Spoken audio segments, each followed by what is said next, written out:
السلام علیکم ورحمۃ اللہ وبرکاتہ۔ کیا حال ہے آپ لوگوں کا؟ الحمد للہ،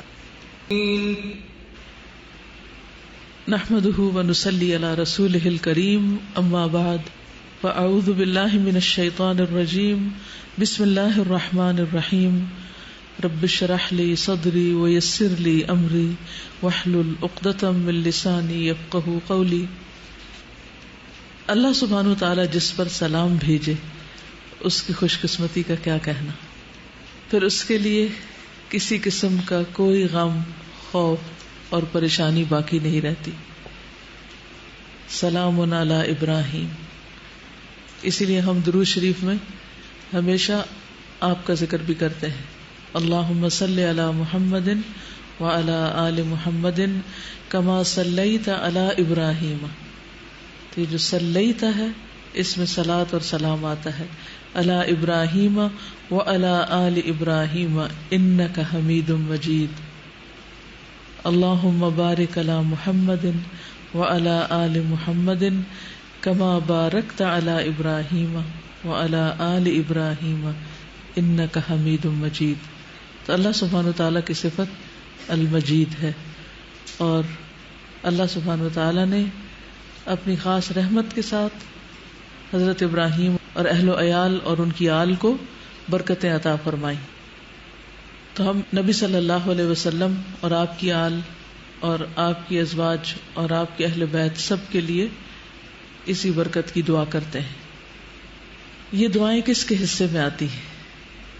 صرف ایک جملے میں جواب دیجئے، یہ دعائیں کس کے حصے میں آتی؟ محسنین کے لیے ہوتی ہیں۔ محسن کون ہوتا ہے؟ دوسرے کو حق سے بڑھ کے دینے والا۔ ایسا انسان کب کر سکتا ہے؟ حق سے بڑھ کر دینا گویا اپنے حق کی قربانی کرنا ہے۔ تو یہ سلام اور یہ رحمتیں اور یہ برکتیں اور یہ خیر و بھلائی عام ہے اس کے لیے جو قربانی کی سطح پر جیے، جو ہر وقت صرف حقوق مانگتا نہ رہے کہ یہ میرا حق ہے اور یہ میرا حق ہے، بلکہ حق دینے والا بنے۔ اور خاص طور پر جس انسان کو حق نہ مل رہا ہو وہ اگر حق دینے والا بن جائے، یعنی ایک تو یہ ہے کہ آپ کو کچھ مل رہا ہے تو آپ بھی دے رہے ہیں، آپ کو حق مل رہا ہے آپ بھی حق دے رہے ہیں، تو یہ احسان کا درجہ نہیں ہے، یہ تو بدلے کا ہے، عدل ہے۔ احسان کا درجہ یہ ہے کہ کوئی آپ کا حق نہیں دیتا، کوئی آپ سے اچھا سلوک نہیں کرتا، لیکن آپ پھر بھی اس کے لیے اچھا ہی سوچتے ہیں، اس کے لیے خیر خواہ ہوتے ہیں۔ کوئی آپ کی قدر نہیں بھی کرتا، کوئی آپ کو ایکنالج نہیں بھی کرتا، کوئی آپ کو اپریشیٹ نہیں بھی کرتا، کوئی آپ کی تعریف نہیں بھی کرتا، پھر بھی آپ کام کیے چلے جاتے ہیں۔ تو یہ سب کچھ کیا ہے؟ دراصل قربانی، احسان۔ تو جو ایسا کرتا ہے اس کی قدردانی کون کرتا ہے؟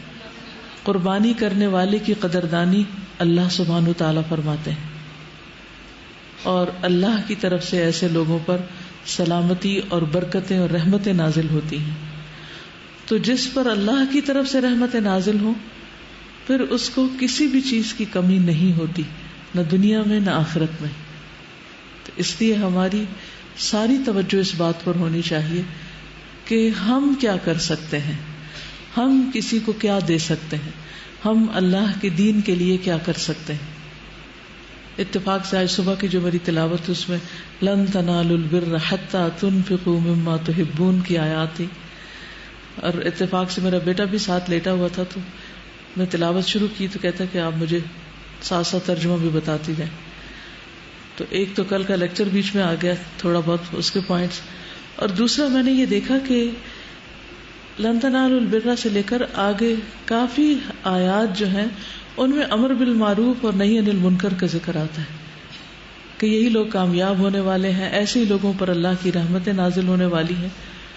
تو میں اس پر غور و فکر کرنے لگی، ان ساری آیات پر جو بھی میں نے پڑھ کر سنائی، کہ دین کا تقاضا ہم امت مسلمہ سے یہی ہے کہ ہم صرف اپنے لیے نہ جئیں، اوروں کے لیے بھی جئیں، اور اوروں کے لیے سب سے بہترین چیز دینے والے ہوں کہ ان کی آخرت کی بھلائی سوچنے والے ہوں۔ دینے کو تو دنیاوی ضروریات پوری کرنا بھی ایک بہت بڑا احسان ہوتا ہے. کسی کے دکھ درد مصیبت میں، کسی کی بیماری میں، کسی کی بھوک میں، کسی کی اور کسی تکلیف میں، پریشانی میں کام آنا. لیکن یہ پریشانیاں تو وقت کے ساتھ ساتھ ختم ہوتی چلی جائیں گی. کسی نے کیا خوب کیلکولیشن کی کہ آخرت کا دن، یوم الآخرہ 50,000 سال کا ہے، اور ایک ایوریج انسان جو زندگی جیتا ہے اگر اس کے مقابلے میں ایک ریشو لگایا جائے تو یہ زندگی صرف 41 سیکنڈز بنتی، یعنی دنیا کی زندگی 41 سیکنڈز بنتی. تو اس 41 سیکنڈ کے لیے انسان اپنی آخرت کو داؤں پہ لگا دے صرف حشر کے دن. اور حشر کے دن کا حساب آسان نہیں ہے، آسان نہیں ہے. آپ کو معلوم ہے کہ حضرت عبد الرحمن بن عوف کو دنیا میں جنت کی بشارت دی گئی تھی. وہ دوسرے صحابہ کے مقابلے میں مالدار صحابی تھے، یہ بھی معلوم ہے نا سب کو. وہ کہتے ہیں میں مٹی میں بھی ہاتھ ڈالتا ہوں تو وہ سونا بن جاتی. اور ان کا رزق حلال تھا، اور ایسا نہیں تھا کہ وہ اس رزق کو صرف اپنی عیاشیوں پر خرچ کریں، ہرگز بھی نہیں. وہ دوسروں پر خرچ کرنے والے تھے. نبی صلی اللہ علیہ وسلم کی وفات کے بعد آپ کے اہل و عیال کا خیال رکھتے تھے، آپ کے ازواج مطہرات کا خیال رکھتے تھے. اور بھی جنگ تبوک کا موقع ہے تو سب سے زیادہ حضرت عثمان کے علاوہ حضرت عبد الرحمن بن عوف کی کنٹریبیوشن تھی. ہر موقع پر اسلام کی مدد کی. لیکن آپ کو معلوم ہے کہ آپ کے بارے میں نبی صلی اللہ علیہ وسلم نے کیا بتایا کہ وہ گھٹنوں کے بل جنت میں جائیں گے، جبکہ دیگر صحابہ جو فقراء تھے، مہاجرین تھے، جن کے پاس دنیا نہیں تھی، وہ 500 سال پہلے جنت میں پہنچ جائیں گے اور تیزی سے پہنچ جائیں گے. اس مال کا حساب دینا بھی بہت مشکل کام ہے. ہم میں سے ہر شخص یہ چاہتا ہے کہ دنیا میں اس کے پاس بہت بڑے بڑے خزانے ہوں اور بہت سی چیزوں کا مالک ہو، لیکن اس کے ساتھ ہی ہم بھول جاتے ہیں کہ اس کا حساب بھی ہوگا. لَتُسْأَلُنَّ يَوْمَئِذٍ عَنِ النَّعِيمِ، قیامت کے دن ان نعمتوں کے بارے میں سوال ہوگا. تو اگر آج کسی کو مالی پریشانی ہے یا مالی تنگی ہے، یا دنیا میں کسی بھی اعتبار سے اسے کوئی قربانی کرنی پڑ رہی ہے، کسی غربت اور فقر اور قرضے تلے کوئی دبا ہوا ہے، تو وہ ہرگز پریشان نہ ہو. یہ دنیا کی زندگی جو چند سیکنڈ کی ہے آخرت کے مقابلے میں، یہ بہت جلد گزر جانے والی، اور وہ دن بہت طویل ہے اور اس کا حساب بھی بہت سخت ہے. تو اسی لیے یہ دعا بھی خاص دعاؤں میں شامل ہونی چاہیے کہ اللہم حاسبنا حسابا یسیرا، اور اللہ ہمیں بغیر حساب کے جنت میں داخل کر دے، کیونکہ جس کا حساب ہوا وہ مارا گیا. تو اس لیے بعض اوقات ہم کسی نہ کسی طرح اللہ تعالیٰ سے ناراض رہتے ہیں یا شکوہ کرتے رہتے ہیں، یا اپنی کسی کمی کی وجہ سے پریشان رہتے ہیں، اور اللہ کے دین کی خدمت اس طرح نہیں کرتے جیسے کرنے کا حق ہے. تو یاد رکھیے کہ دین سیکھنا اور سکھانا جو ہے یہ محض انفارمیشن کلیکٹ کرنا نہیں ہے. علم اور معلومات میں فرق ہوتا ہے. علم کے 3 حصے ہوتے ہیں. علم میں سب سے پہلا درجہ معلومات جمع کرنا ہے. جیسے آپ لوگ معلومات جمع کر رہے ہیں، کبھی قربانی پہ لیکچر ہے، اور کبھی ذی الحج کے عشرہ پر لیکچر ہے، اور کبھی کسی اور موضوع پر ہے. یہ ہے انفارمیشن جو آپ کو پاس آن کر دی جاتی ہے کہ یہ لے لیں، یہ کچھ کرنا ہے. اس کے بعد اگلا درجہ یہ ہوتا ہے کہ میرے لیے بھی اور آپ کے لیے بھی کہ اس علم کا امپیکٹ میری ذات پر کیا ہوا، آپ سب کی ذات پر کیا ہوا. کیا یہ جان لینے کے بعد کہ یہ پہلے 10 دن ذی الحج کے بہت قیمتی ہیں، ہماری نیکی کے کاموں میں کوئی تیزی آئی؟ ہم عام دنوں کے مقابلے میں کوئی ایسا عمل کرنے لگے کہ جو ہم عام دنوں میں نہیں کرتے تھے، کیونکہ ان دنوں کا عمل اللہ تعالیٰ کو بہت زیادہ محبوب ہے. اور کرنے کے کاموں میں جو کام بتائے گئے، کیا ان میں سے کچھ ہم نے اپنے عمل میں شامل کیے؟ اگر اس کا کوئی امپیکٹ ہم پر نہیں ہوا تو گویا ہم نے صرف معلومات حاصل کی، ہم نے علم حاصل نہیں کیا. اور وہ جو جزا ہے، اور وہ جو ثواب، اور وہ جو درجات کی بلندی ہے علم حاصل کرنے کے ساتھ جس کا تعلق ہے، وہ علم کے ساتھ ہے، معلومات کے ساتھ نہیں ہے کہ آپ نے بہت سی معلومات اکٹھی کر لی. دیکھا یہ جائے گا کہ آپ نے ان پر عمل کتنا کیا ہے. کیا عام دنوں کے مقابلے میں ان دنوں میں آپ کی تسبیحات زیادہ ہوئیں؟ کیا مزید تسبیحات آپ کے ذکر میں شامل ہوئیں؟ کیا ان چیزوں کی پابندی آپ نے شروع کی جن کا ہمیں معلوم ہوا کہ کرنی چاہیے ان دنوں کے اس اعتبار سے اور نسبت سے؟ خصوصاً جو نبی صلی اللہ علیہ وسلم کا فرمان ہے کہ ان دنوں میں کثرت کے ساتھ تحلیل اور تکبیر اور تحمید کہو، یعنی اللہ سبحانہ تعالیٰ کی تعریف کرو اور تکبیر کہو. کیا ہم نے ان دنوں میں واقعی اس خاص ذکر کو اپنایا؟ اگر اپنایا، یعنی آپ میں دو طرح کے لوگ ہوں گے، ایک وہ جنہوں نے ان چیزوں کو سیریسلی لیا، کیونکہ دین ایک سیریس چیز ہے، وما ہوا بالہزل، یہ کھیل کود کی چیز نہیں ہے کہ ہم روز معلومات میں اضافہ کرتے چلے جائیں. تو اگر ان چیزوں کو ہم اپنے عمل میں لے آئے تو الحمدللہ، اللہ کا شکر ہے، اللہ نے ہمیں علم عطا کیا، علم کی بلیسنگ دی.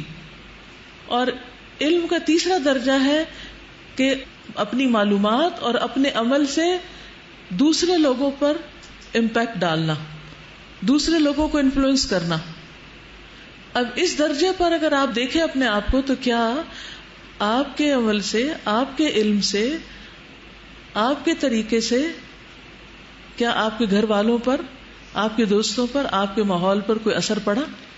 کیا ان کے اندر بھی یہ چیز آئی؟ کیونکہ میں نے آج کی آیات کی تلاوت اور غور و فکر جو کیا صبح کے وقت، اس میں مجھے تو یہ نظر آیا کہ جب تک میں امر بالمعروف اور نہی عن المنکر نہیں کرتی تو کامیابی مشکل ہے. یعنی یہ علم اور یہ معلومات اور یہ عمل صرف میری اپنی ذات کے لیے نہیں ہے، بلکہ میرے اپنے پیاروں کے لیے بھی ہے، میرے گھر والوں کے لیے بھی ہے، میرے ساتھیوں کے لیے بھی ہے، میرے آس پاس کے لوگوں کے لیے بھی ہے. اور اس امر بالمعروف اور نہی عن المنکر میں اثر جب ہی ہوگا جب میں خود عمل کروں گی. اگر میں عمل نہیں کرتی تو میں کسی کو یہ کہنے کا حق نہیں رکھتی کہ تم بھی یہ تسبیح پڑھو. اگر میں روزہ نہیں رکھتی تو مجھے یہ حق نہیں کہ میں کسی کو کہوں کہ ان دنوں کے روزوں کا بہت ثواب ہے، سارے سال کے روزوں سے بہتر ہے رمضان کے علاوہ، کیونکہ وہ تو فرض ہے نا، اور فرض بہرحال فرض ہوتا ہے.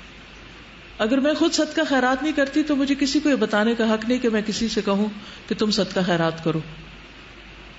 تو امر بالمعروف اور نہی عن المنکر کی کچھ شرائط ہیں، لیکن جب انسان اس تیسری سیڑھی پر قدم رکھتا ہے تو وہ ساری بشارتیں آنے لگتی ہیں اور وہ ساری کامیابیوں کے راستے کھلنے لگتے ہیں. پھر آتا ہے وہ مقام کہ جب سلام آنے لگتے ہیں، پھر اللہ کی طرف سے سلامتی کا پیغام آنے لگتا ہے اس بندے کے لیے جو ان چیزوں پر عمل کرنے والا ہو، واقعی جو علم والا ہو. اور انما یخشی اللہ من عبادہ العلماء، علماء کی ڈیفینیشن کیا کی گئی کہ وہ اللہ سے ڈرنے والے ہوتے ہیں. اور اسی طرح مومن کی ڈیفینیشن کیا ہے؟ انما المؤمنون الذین اذا ذکر اللہ وجلت قلوبہم. مومن تو وہ ہوتے ہیں کہ جب اللہ کا نام لیا جاتا ہے، اللہ کا ذکر آتا ہے تو ان کے دل کانپنے لگتے ہیں. اس ڈیفینیشن پر اپنے آپ کو پرکھ کر دیکھیں، کیا واقعی آپ کا دل ہلتا ہے جب اللہ کا ذکر ہوتا ہے، یا آپ اللہ کے نام پر ویسے ہی بس سن لیتے ہیں، پڑھ لیتے ہیں جیسے کوئی عام چیز ہوتی ہے؟ آپ اگر ان دنوں میں کوئی نئی صورت یاد کر رہے ہیں، یا قرآن پاک کی ریویژن کر رہے ہیں، یا ترجمے کی دہرائی کر رہے ہیں، یا درس دے رہے ہیں، یا کوئی بھی اللہ کے نام کی تسبیح کر رہے ہیں، تو کیا آپ کے دل کی حالت بدلتی ہے یا نہیں؟ تو دل کی حالت بدلنی چاہیے، یہ مطلوب اور مقصود ہے. اور اگر یہ نہیں بدلتی تو پھر ہم کس قسم کے مومن ہیں؟ انما صیغہ حصر ہے. کیا مطلب ہوتا ہے انما؟ سوائے اس کے کہ نہیں، یعنی اس کے سوا ہے ہی نہیں کچھ. مومن تو ہوتے ہی بس وہ ہیں کہ جن کے سامنے اللہ کا ذکر کیا جائے یا وہ اللہ کا ذکر کرے تو ان کے دل کانپ اٹھیں، ان کے دل ہل جائیں، ان کے دل بدل جائیں، ان کے دل اس ذکر کو محسوس کریں. بالکل اسی طرح جب آپ کے کسی پیارے کا ذکر کیا جاتا ہے آپ کے سامنے تو کیا ہوتا ہے؟ کسی بھی محبوب شخصیت کا نام آپ کے سامنے آئے، اس کی تصویر دیکھیں یا اس کی آواز سنیں یا اس کا کچھ بھی، تو آپ کا دل کا کیا حال ہوتا ہے؟ کیا کرتے ہیں آپ؟ ہارٹ بیٹ فاسٹ ہو جاتی ہے. یہ جو ہارٹ بیٹ فاسٹ ہونا نا، یہی وجلت قلوبہم ہے کہ اللہ کا نام آتے ہی ہارٹ بیٹ فاسٹ ہو جائے. اور جس کی سارے دن میں ایک دفعہ بھی نہ ہو تو اس کا دل تو پھر مردہ ہی ہے نا، مردہ کا دل نہیں بچتا، اس کی ہارٹ بیٹ فاسٹ نہیں ہوتی. اس لیے قربانی کے اس موسم کو اور قربانی کے ان دنوں کو اور قربانی کے اس ریچول کو صرف ریچول نہ سمجھیں، انہیں عام دن نہ سمجھیں. ایک ایک لمحہ گزرتا چلا جا رہا ہے اور ایسی حسرت آتی کہ یا رب کیا کیا ہے، ابھی تو اور بہت کچھ کرنا چاہیے تھا. تو ادھر ادھر کی فضول باتیں، لغویات اور غیر ضروری چیز چھوڑ کر عبادت کے لیے، ذکر کے لیے سنجیدگی اختیار کریں. تو آئیے آج ہم قربانی کے کچھ احکامات بھی پڑھ لیتے ہیں کہ اگرچہ آپ شاید خود قربانی نہ کریں، آپ کے والد کریں یا آپ کے شوہر کریں، لیکن آپ کو یہ معلوم تو ہونا چاہیے کہ اس قربانی سے متعلق ہمیں کتنی شرائط بتائی گئی ہیں، کتنی تاکیدیں کی گئی اور کتنا علم دیا گیا ہے جس پر ہمیں عمل کرنا ہے. یعنی ایسا نہیں کہ قربانی کا لفظ ہے اور آپ کہیں کہ میں تو روز گھر میں قربانی دیتی ہوں کہ مجھے بہت کچھ سننا پڑتا ہے اور میں چپ رہتی ہوں تو یہ میری قربانی ہے، تو میں ان دنوں میں یہی قربانی کر رہی ہوں. یہ تو قربانی نہیں ہے، اس قربانی کی بات نہیں ہو رہی. یہاں بکرے اور گائے اور اونٹ کی قربانی کی بات ہو رہی، مرغی کی بھی نہیں ہو رہی، چڑیا کی بھی نہیں ہو رہی. تو اس لیے جس قربانی کی بات ہو رہی ہے اس سے متعلق آپ کا دین آپ کو کیا بتاتا ہے پتہ ہونا چاہیے، تاکہ آپ لوگوں کے لیے گواہ بن جائیں، لوگوں کو بتانے والے بن جائیں کہ وہ کیا کریں اور کیا نہ کریں. یہ کس میں آئے گا؟ امر بالمعروف و نہی عن المنکر. یہ نہیں کر سکتے آپ جب تک کہ آپ کو علم نہ ہو. ٹھیک ہے؟ تو سب سے پہلی بات تو یہ ہے کہ قربانی کرنے والا بال اور ناخن نہ کاٹے. یعنی اگر قربانی کا ارادہ ہو تو ذی الحج کا عشرہ شروع ہوتے ہی اپنے بالوں اور ناخنوں کو نہ کاٹا جائے.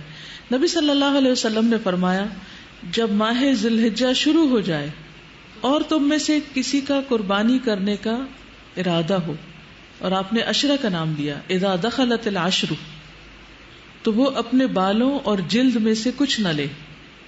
بالوں اور جلد میں سے، جلد کا کیا مطلب ہے؟ سکن. یعنی بعض اوقات ناخنوں کے ساتھ کیا ہوتا ہے، وہ چھوٹی چھوٹی جلد اکھڑ جاتی ہے نا، ہوتی، یا ڈیڈ سکن آپ کے جسم پر آ جاتی، تو لوگ مختلف طریقے سے ڈیڈ سکن اتارتے ہیں. تو ان 10 دنوں میں نہ سکن میں سے کچھ لے اور نہ بالوں میں سے. فلا یمس من شعرہ ولا بشرہ شیئا، دونوں چیزیں منع ہے. صحیح مسلم کی روایت ہے.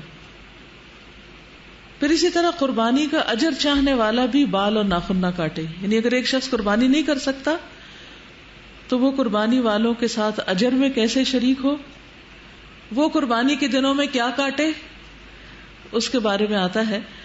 سنن نبی داؤد کی روایت ہے، عبداللہ ابن عمرو ابن العاص بیان کرتے ہیں کہ نبی صلی اللہ علیہ وسلم نے فرمایا مجھے اضحیٰ کے دن عید منانے کا حکم دیا گیا ہے، جسے کہ اللہ عز و جل نے اس امت کے لیے خاص کیا ہے، اس امت کے لیے خاص کیا ہے.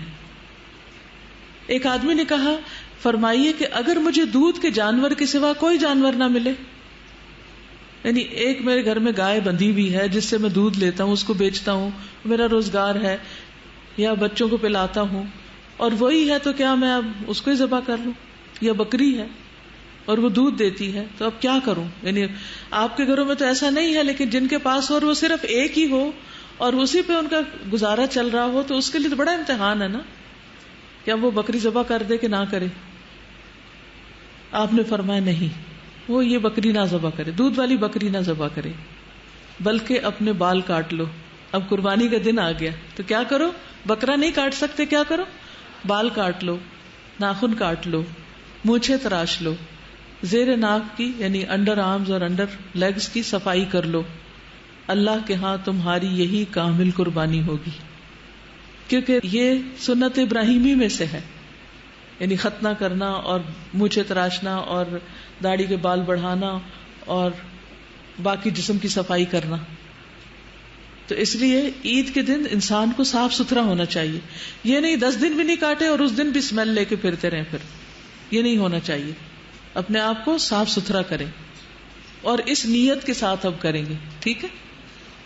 یعنی اگر ذرا سی بھی سستی آنے لگے تو اس سستی کو دور کر لیں گے کہ مجھے قربانی والوں کے ساتھ شامل ہونا ہے. ان کا سوال یہ تھا کہ کیا ہم اپنے بال وغیرہ اور ناخن وغیرہ عید پڑھنے کے بعد کاٹیں یا اس سے پہلے؟ تو چونکہ قربانی کا حکم نماز پڑھنے کے بعد ہے، اس لیے یہ بال وغیرہ اور ناخن وغیرہ بھی اس کے بعد ہی آپ کاٹیں۔ نبی صلی اللہ علیہ وسلم نے فرمایا، مجھے عید الاضحیٰ کے دن قربانی کا حکم دیا گیا ہے، اور اللہ نے اس دن کو اس امت کے لیے عید کا دن قرار دیا ہے۔ ایک آدمی کہنے لگا، یہ بتائیے اگر مجھے کوئی جانور نہ ملے سوائے اپنے بیٹے کے جانور کے، یعنی اس نے بکری پالی، میری اپنی نہیں، تو کیا میں اسی کی قربانی دے دوں؟ کیونکہ بیٹے کا مال باپ کا مال ہوتا ہے۔ ایک حدیث میں آتا ہے، انت و مالک لابیک، تم اور تمہارا مال اپنے باپ کے ہو، یعنی باپ بیٹے کے مال میں سے اگر کچھ لیتا ہے تو چور شمار نہیں ہوگا۔ نبی صلی اللہ علیہ وسلم نے فرمایا کہ نہیں، بلکہ تم اپنے ناخن تراشو، بال کاٹو، مونچھیں برابر کرو، زیر ناف بال صاف کرو، اللہ کے ہاں یہی کام تمہاری طرف سے مکمل قربانی تصور ہوں گے، یہ سب کام تمہارے لیے مکمل قربانی تصور ہوں گے۔ ٹھیک ہے، یہ تو ہو گیا ایک کرنے کا کام۔ لسٹ بنا رہے ہیں آپ؟ اوکے، تاکہ بھول نہ جائیں، اور دوسروں کو بھی بتانا ہے، دوسروں کو بھی اس میں شریک کرنا ہے۔ قربانی کے دن روزہ رکھنے کی ممانعت ہے، اگرچہ نظر مانی ہوئی ہو۔ مثلا اگر کسی نے یہ نظر مانی ہو کہ میں ہر مہینے کی 10 تاریخ کو روزہ رکھوں گی، اور 10 تاریخ کو تو عید آ گئی، تو بھی روزہ نہیں رکھ سکتے چاہے نظر مانی ہو، تو عید کے دن روزہ نہیں۔ عبداللہ ابن عمر رضی اللہ تعالی عنہما سے روایت ہے، ان سے ایک ایسے شخص کے بارے میں پوچھا گیا جس نے نظر مانی ہو کہ کچھ مخصوص دنوں میں روزے رکھے گا، پھر اتفاق سے انہی دنوں میں بقرہ عید یا عید کے دن پڑ گئے۔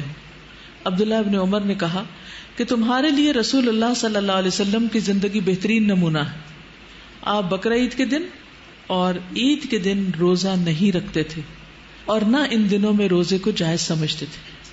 ٹھیک ہے، ان دنوں میں روزہ کوئی رکھے بھی تو اس کا روزہ نہیں ہوتا، یہ کھانے پینے کے دن ہے۔ اصل میں دین کیا ہے؟ اطاعت کا نام ہے۔ جب کہا جائے کھانا پینا چھوڑ دو تو چھوڑ دے، اور جب کہا جائے کھانا پینا بند نہیں کرو تو اس وقت بند نہیں کرے، روزہ نہیں رکھے۔ ابو عبید بن اظہر کے غلام نے بیان کیا کہ میں عید کے دن عمر بن خطاب کے ساتھ حاضر تھا، انہوں نے بیان کیا کہ ان دنوں میں رسول اللہ صلی اللہ علیہ وسلم نے روزہ رکھنے سے منع فرمایا تھا۔ ایک تو روزہ افطار کرنے کا دن ہے، اور دوسرا وہ دن جس میں تم اپنی قربانی کا گوشت کھاتے ہو۔ دونوں عیدوں میں فرق یہ ہے کہ عید الاضحیٰ کے دن نماز کے بعد کچھ کھاتے ہیں، اس سے پہلے نہیں، اور عید الفطر کے دن نماز سے پہلے کھا کر جاتے ہیں۔ پھر آ جاتا ہے قربانی کا جانور۔ فضیلت کے اعتبار سے جانوروں کے درجے، افضل قربانی کے بارے میں مختلف آراء ہے کہ سب سے افضل قربانی کون سی؟ جمہور کے نزدیک، یعنی میجورٹی کے نزدیک، سب سے افضل اونٹ، پھر گائے، پھر مینڈھا، پھر بکری، کیونکہ جس جانور میں سب سے زیادہ فقراء اور مساکین کا فائدہ ہے یقیناً وہی زیادہ بہتر اور افضل ہے۔ اور اس حدیث سے بھی یہی پتہ چلتا ہے کہ اونٹ کی قربانی سب سے افضل قربانی ہے۔ رسول اللہ صلی اللہ علیہ وسلم نے فرمایا، جب جمعے کا دن ہوتا ہے تو مسجد کے دروازوں میں سے ہر دروازے پر فرشتے ہوتے ہیں جو آنے والوں کی ترتیب کے مطابق نام لکھتے ہیں، اور جب امام ممبر پر بیٹھ جاتا ہے تو ناموں والے صحیفے لپیٹ دیے جاتے ہیں، رجسٹر بند کر دیے جاتے ہیں، اور فرشتے بھی آ کر خطبہ سننے لگتے ہیں۔ اور گرمی میں پہلے آنے والے کی مثال اس انسان جیسی ہے جو اونٹ قربان کرتا ہے، یعنی سب سے پہلے جو آتا ہے گرمی کے موسم میں، اور کافی دیر اس کو خطبے کا انتظار کرنا پڑتا ہے مسجد میں، تو اس کا اجر اونٹ قربان کرنے والے کی طرح، پھر جو آتا ہے اس کا اجر گائے قربان کرنے والے کی طرح، پھر مینڈھا قربان کرنے والے کی طرح، اور پھر جو آیا وہ تقرب کے لیے مرغی پیش کرتا ہے، پھر جو آیا گویا وہ تقرب کے لیے انڈا پیش کرتا ہے۔ تو یہ ترتیب بتا دی گئی کہ سب سے زیادہ پھر اجر کس کا ہے؟ اونٹ کا۔ انشاءاللہ اس سال بھی الہدا میں اونٹ کی قربانی ہوگی، اور ایک حصہ 14,500 کا ہے، اور عید کے دوسرے دن ہوگی یہ قربانی، یعنی سب کے سامنے اونٹ ذبح کیا جائے گا، جیسے پچھلے سالوں میں کچھ لوگوں نے دیکھا بھی ہوگا کہ یہاں الہدا کے فرنٹ ایریا پر سب فیملیز جمع ہوتی ہیں، مرد ایک طرف ہوتے ہیں، عورتیں ایک طرف ہوتی ہیں، بچے ایک طرف ہوتے ہیں، اور پھر اونٹوں کو نہر کیا جاتا ہے، اور وہ سین بھی دیکھنے والا ہوتا ہے. مثلا اگر ہم گھر میں نہیں قربانی کر سکتے، نہ گائے کی، نہ بکرے کی، نہ کسی اور کی، تو جہاں ہو رہی ہو وہاں ہی جا کر شریک ہو جائے. اور اس کے بعد یہ ہے کہ سب مل کے یہاں پر کھانا وانا کھاتے ہیں. تو ہو سکے تو آپ اپنی فیملی کے ساتھ چکر لگا سکتے ہیں، کیونکہ رشتے داروں کو بھی ملتے جلتے رہتے ہیں، لیکن دین کے دوستوں کو عید کے دن یا خوشیوں کے دن ہم عام طور پر بھول جاتے ہیں. تو اگر گھر والے موافقت کریں، لڑ جگڑ کے نہیں، لیکن اگر گھر والے موافقت کریں اور ساتھ آنے پہ تیار ہوں، تو ان کو یہ سنتیں بھی تازہ ہوتی نظر آئیں گی. کیونکہ عموماً ہمارے یہاں پاکستان میں اونٹ کی قربانی کا رواج نہیں ہے. قربانی کے جانور کی صفات، کیسا جانور ڈھونڈا جائے؟ سب سے پہلے تو یہ ہے کہ خریدار سمجھدار ہو، سمجھدار خریدار کا انتخاب کیا جائے. ایسے کسی کو بھی پیسے پکڑا کے سبزی لینے نہ بھیج دیں. عام دنوں میں بھی ہم کس کو بھیجتے ہیں کچھ خریدنے کے لیے؟ جس کو کوئی عقل سمجھ ہو. عروہ بن جاد البارقی رضی اللہ عنہ سے روایت ہے کہ نبی صلی اللہ علیہ وسلم نے انہیں 1 دینار دیا کہ اس سے قربانی کا جانور یا بکری خرید لائے. انہوں نے 2 بکریاں خرید لی، پھر ایک کو 1 دینار میں بیچ دیا. پھر وہ نبی صلی اللہ علیہ وسلم کے پاس 1 بکری بھی لے آئے اور دینار بھی لے آئے. یعنی آپ نے کیا کیا؟ 1 دینار دیا، انہوں نے جا کے 2 بکریاں خریدی اور 1 بکری 1 دینار میں بیچ کر دینار بھی واپس لے، بکری بھی لے آئے. اتنا سمجھدار ہونا چاہیے خریدار. تو آپ نے ان کو تجارت میں برکت کی دعا دی. چنانچہ ان کا حال ایسا ہو گیا کہ وہ مٹی بھی خریدتے تو اس میں نفع ہوتا.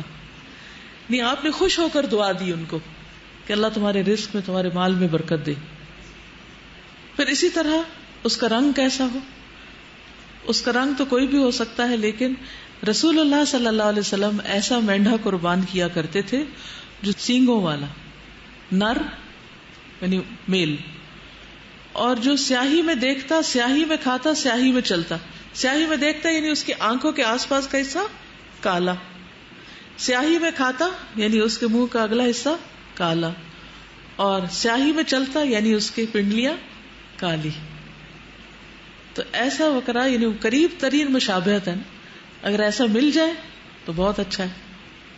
دیکھیے جیسے یہ ہے حضرت عبداللہ بن عمر والا طریقہ، فرض نہیں، کوئی واجب نہیں، کچھ ایسی سنت موقدہ نہیں کہ آپ کو ضرور ایسا بکرا ڈھونڈ کے لانا ہے.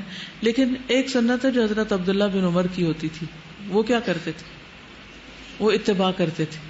ہر چیز میں، چھوٹی چھوٹی چیزوں میں، راستوں میں، سڑک پہ چلتے ہوئے، اٹھنے میں، بیٹھنے میں، ہر چیز میں نبی صلی اللہ علیہ وسلم کو فالو کرتے تھے. اور ایک ایکسپشنل صورت تھی ان کی.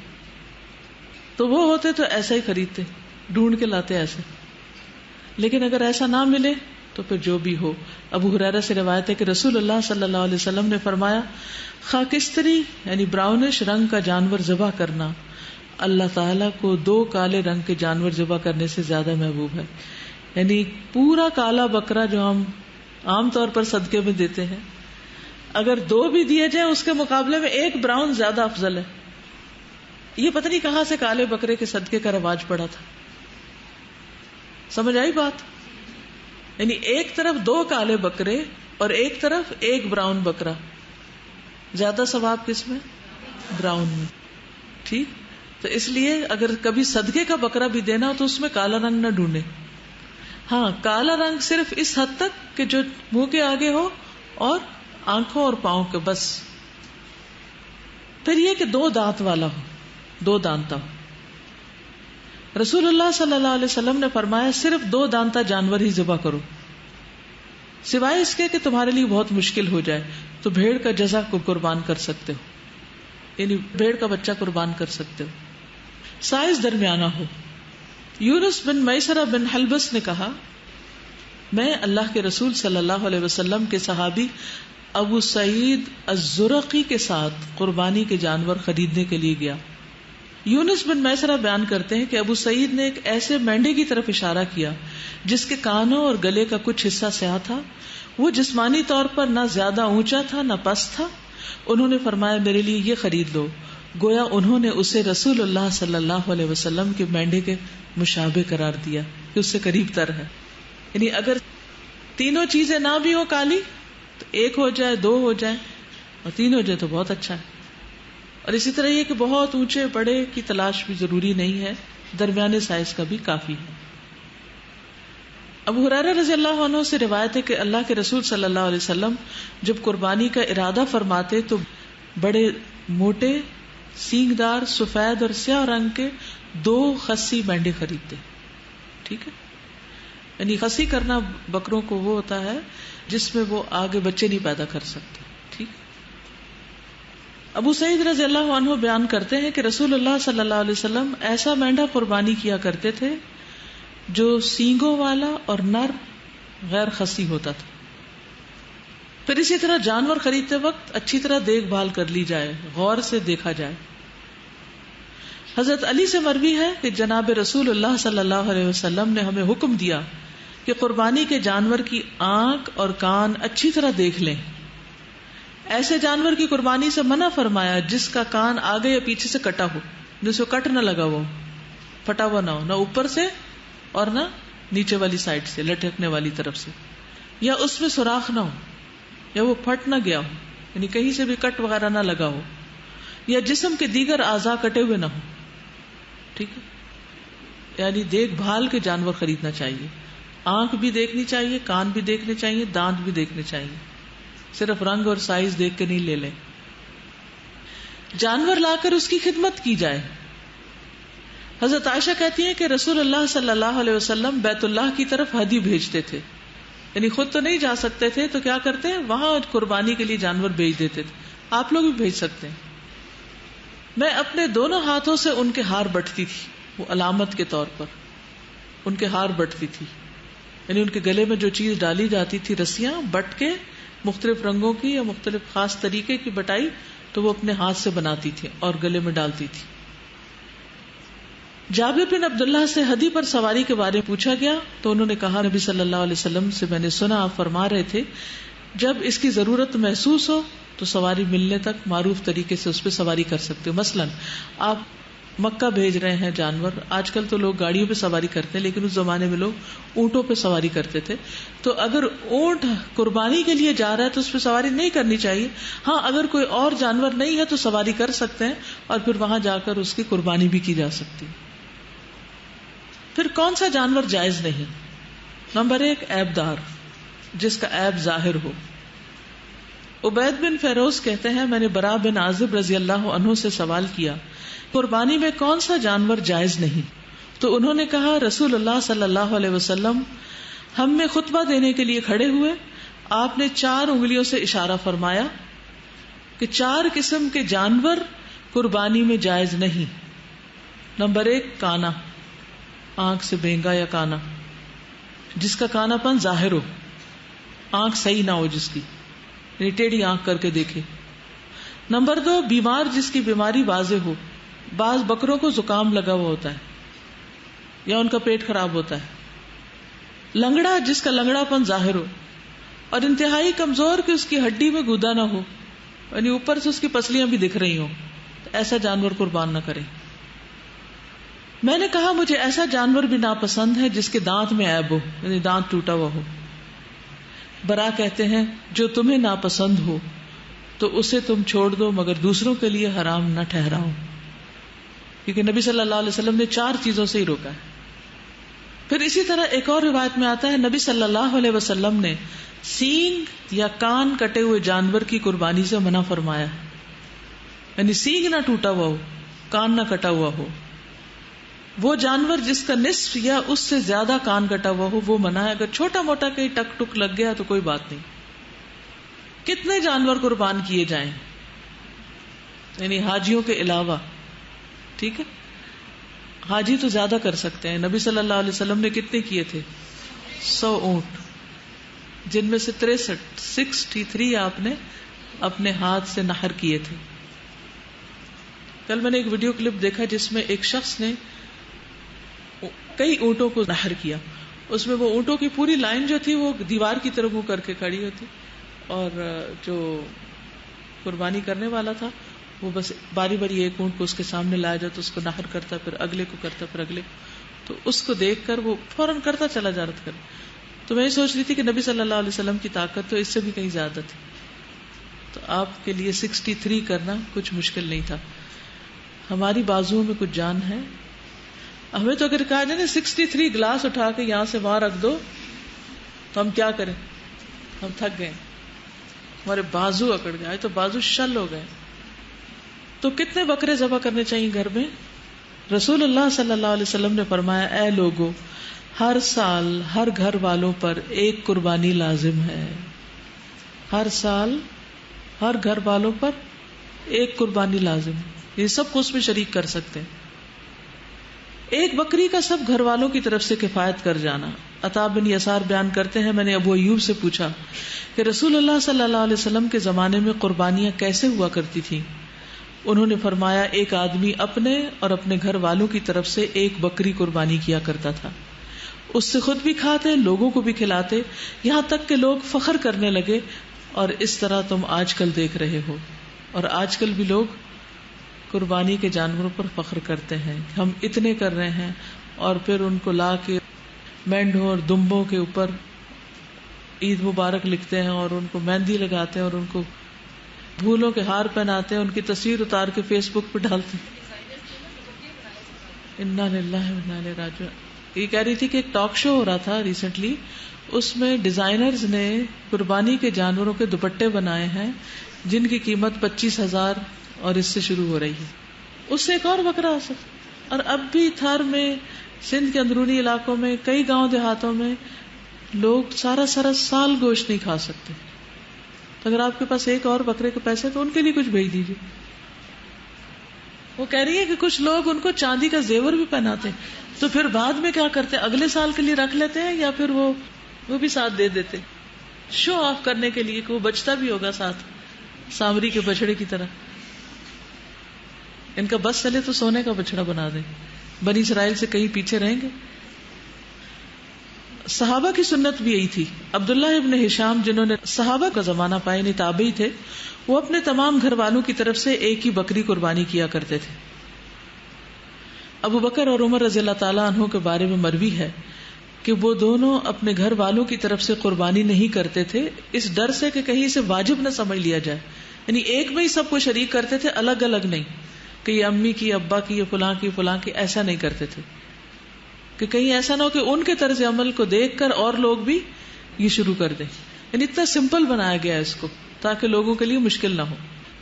ایک ہے کہ اتنا تو کرو، اور ایک ہے صحابہ کا عمل کہ اگر ہم نے اسے ذرا زیادہ کیا تو لوگوں کے لیے زندگی مشکل ہو جائے گی، کیونکہ وہ اس بات کو ناپسند کرتے تھے کہ کہیں لوگ ان کے پیچھے نہ چل پڑیں اس ایک نئے کام میں.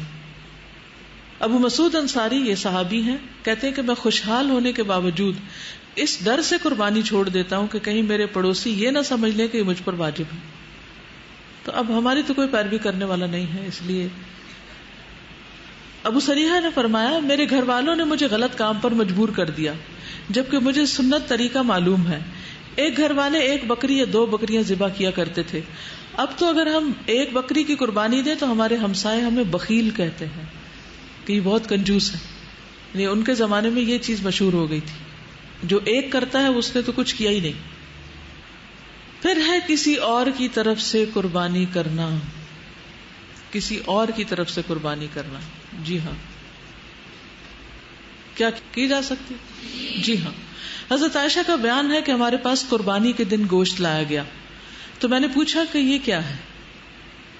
حضرت عائشہ کہتی ہیں کہ قربانی کا گوشت آیا، میں نے پوچھا یہ کیا ہے، تو لانے والے نے کہا کہ رسول اللہ صلی اللہ علیہ وسلم نے اپنی بیویوں کی طرف سے قربانی کی ہے. یعنی قربانیاں باہر کھلی جگہ پر ہوتی تھی نا، تو گوشت بنا کے آپ نے گھر بھیجا تو سب ازواج کو تقسیم ہوا. تو اس سے کیا پتہ چلتا ہے کہ شوہر بیوی کی طرف سے قربانی کر سکتا ہے. اور اگر بیوی کی طرف سے کر سکتا ہے تو کیا ماں باپ کی طرف سے کر سکتا ہے. اور پھر کیا میت کو بھی قربانی میں شریک کر سکتا ہے؟ میت کو بھی شریک کر سکتا ہے.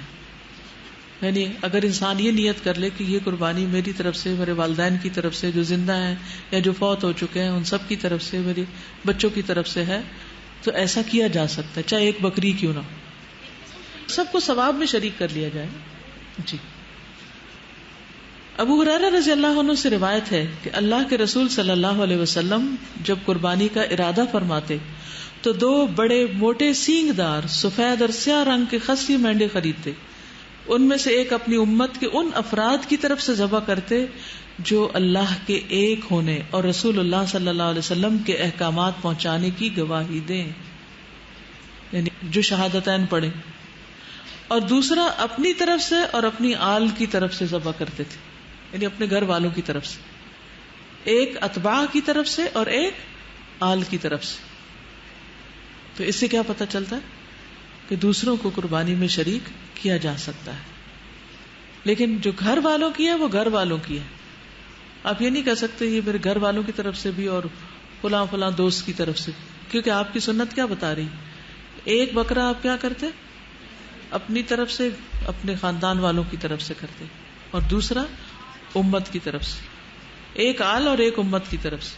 اور آل اور امت میں کیا فرق ہے؟ آل اور اتباع کا لفظ اگر اکٹھا آئے تو کیا مطلب ہوتا ہے؟ آل سے مراد خاندان والے اور اتباع سے مراد امت. ٹھیک ہے. اور اگر صرف آل کا لفظ آ گیا ہے، اونلی آل، تو اس میں پھر سارے شامل ہو جاتے ہیں. جو طاقت نہیں رکھتے ان کو قربانی میں شریک کرنا. ابو سعید خدری کہتے ہیں کہ رسول اللہ صلی اللہ علیہ وسلم نے ایک سینگوں والے مینڈے کی قربانی کی اور فرمایا یہ میری طرف سے ہے اور میری امت کے ان افراد کی طرف سے جو قربانی کرنے کی طاقت نہ رکھتے ہوں، جو نہیں قربانی کر سکتے. کیسی دل جوئی کی آپ نے، کیسی کیئر تھی، کیسی محبت تھی. پھر گائے اور اونٹ کے حصے کتنے ہیں؟ 2 لفظ کیوں آ رہے 7 اور 10؟ اچھا اس کا فرق بتا دیتی ہوں کہ اونٹ کے حصے 7 کب ہیں اور 10 کب ہیں. ٹھیک ہے. ابن عباس کہتے ہیں کہ ہم لوگ ایک سفر میں رسول اللہ صلی اللہ علیہ وسلم کے ہمراہ تھے. عید الاضحیٰ آ گئی، چنانچہ ہم نے 10 آدمیوں کی طرف سے ایک اونٹ اور 7 آدمیوں کی طرف سے ایک گائے مشترکہ طور پر ذبح کی. حج اور عمرے میں اونٹ کی قربانی کے 7 حصے ہیں، اس کے علاوہ 10 کیے جا سکتے ہیں. ٹھیک، یعنی حج اور عمرے کے وقت اگر آپ قربانی کریں تو پھر اونٹ اور گائے دونوں کے 7 حصے ہوں گے. ادروائز سفر میں ہو یا گھر پر ہو تو اونٹ کے 10 حصے بھی کیے جا سکتے ہیں، کیونکہ اونٹ مہنگا ہوتا ہے نا. جابر رضی اللہ عنہ سے روایت ہے کہ ہم رسول اللہ صلی اللہ علیہ وسلم کے ساتھ حج کا احرام باندھے ہوئے تلبیہ کہتے ہوئے نکلے تو رسول اللہ صلی اللہ علیہ وسلم نے ہمیں حکم دیا کہ ہم اونٹ اور گائے کی قربانیوں میں 7 آدمی شریک ہو جائیں. ٹھیک ہے. تو اب یہ مسئلہ واضح ہو گیا. قربانی کتنے دن کی جا سکتی ہے؟ پھر اختلاف ہو گیا 3 اور 4 کا. نبی صلی اللہ علیہ وسلم نے فرمایا ایام التشریق ذبح، ایام تشریق ذبح کے ایام ہیں. اور ایام تشریق کون کون سے ہیں؟ 14 تو نہیں؟ اوکے 11 12 13. یہ تو آپ الحمدللہ قرآن میں پڑھ چکے ہیں. رسول اللہ صلی اللہ علیہ وسلم نے فرمایا یوم عرفہ 9 ذی الحجہ، یوم نحر 10 ذی الحجہ اور ایام تشریق ہم اہل اسلام کے عید کے ایام ہیں. یہ کھانے اور پینے کے دن ہیں. یعنی جو حج پر ہیں لوگ وہ ذوالحج کا کہ 9ویں تاریخ کا بھی روزہ نہیں رکھیں گے. ٹھیک ہے، وہ کھائیں پیئیں گے.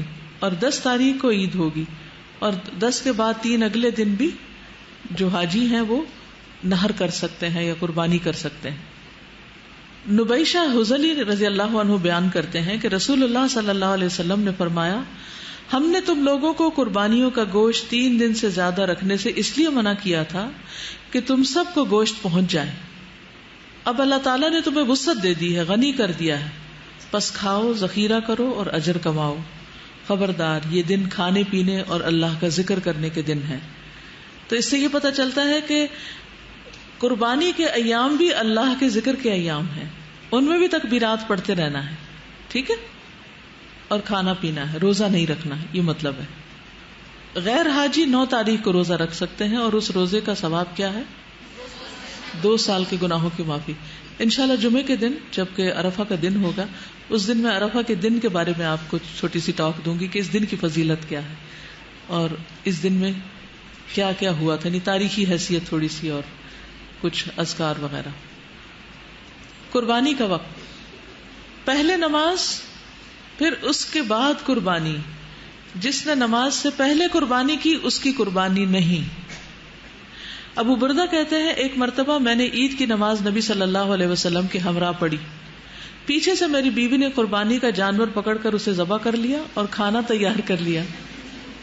کیونکہ عام طور پہ خواتین کو ہی ہوتا ہے نا کہ جب مرد حضرات گھر آئے تو کھانا پکا ہو. نماز سے فارغ ہو کر جب میں گھر پہنچا تو وہ کھانے کی چیز لے کر آ گئی. میں نے اس سے پوچھا یہ کہاں سے آیا؟ اس نے کہا ہم نے قربانی کا جانور ذبح کر کے آپ کے لیے کھانا تیار کر دیا تاکہ واپس آ کر آپ ناشتہ کر سکیں. میں نے اس سے کہا کہ مجھے خطرہ ہے کہ اس طرح کرنا صحیح نہ ہوگا. چنانچہ میں نبی صلی اللہ علیہ وسلم کی خدمت میں حاضر ہوا اور سارا واقعہ بتایا. آپ نے فرمایا قربانی نہیں ہوئی. جو شخص ہماری نماز سے فارغ ہونے سے قبل ہی جانور ذبح کر لے اس کی قربانی نہیں. ٹھیک ہے، اس کی قربانی نہیں. تو یہ شاید ان سے اللہ تعالیٰ نے اس لیے کروا لیا تاکہ سب کو اچھی طرح پتہ چل جائے کہ مرد حضرات کے نماز پڑھ کے واپس آنے تک جانور قربان نہیں کرنا، یعنی اس رخصت سے ناجائز فائدہ نہیں اٹھانا کہ آپ قربان کر سکتی ہیں. یعنی اس سے ایک بات یہ پتہ چلتی ہے نا کہ خواتین بھی قربانی کر سکتی. کبھی کر کے تو دیکھیں، آپ کی ہارٹ بیٹ بہت تیز ہو جائے گی، وہ جو نہیں ہو رہی نا کئی دنوں سے. قال النبی صلی اللہ علیہ وسلم من ذبح قبل الصلاة فلیعد. نبی صلی اللہ علیہ وسلم نے فرمایا جس نے نماز سے پہلے قربانی کر لی وہ دوبارہ قربانی کرے. عام گوشت اور قربانی کے گوشت کا فرق. نبی صلی اللہ علیہ وسلم نے فرمایا جس نے نماز سے پہلے قربانی کی تو اس کا ذبیحہ گوشت ہے، عام گوشت ہے جو کسی بھی دن آپ کرتے ہیں، جسے وہ گھر والوں کے لیے لایا ہے. قربانی سے اس کا کوئی بھی تعلق نہیں. ٹھیک ہے. السلام علیکم. استاد ایک کوشچن پوچھنا تھا کہ قربانی کرنی ہے تو پھر قربانی کرنے کے بعد چیزیں کاٹیں گے، مطلب نیز اور بال جو کاٹیں وہ پھر قربانی کرنے بہتر یہی ہے، ورنہ عید کے بعد کر سکتے ہیں، نماز کے بعد کر سکتے ہیں. بھینس کی قربانی اس کا ذکر نہیں آیا. جی نہیں، یعنی کہ الگ الگ حصے ہو سکتے ہیں اس میں. ایک گائے کے اندر 7 حصے ہیں، مثلا ہر ایک اپنا اپنا کما رہا ہے تو اس طرح بھی کیا جا سکتا. لیکن اگر جیسے بچے چھوٹے ہیں تو ایک قربانی سب کی طرف سے، سب کا اجر اس میں ہوگا. جیسے ایک چھوٹا فیملی یونٹ ہوتا ہے، یعنی ایک سب کی طرف سے ہو جائے گی. اوکے. سبحانک اللہم و بحمدک اشہد ان لا الہ الا انت استغفرک و اتوب الیک. السلام علیکم و رحمۃ اللہ وبرکاتہ.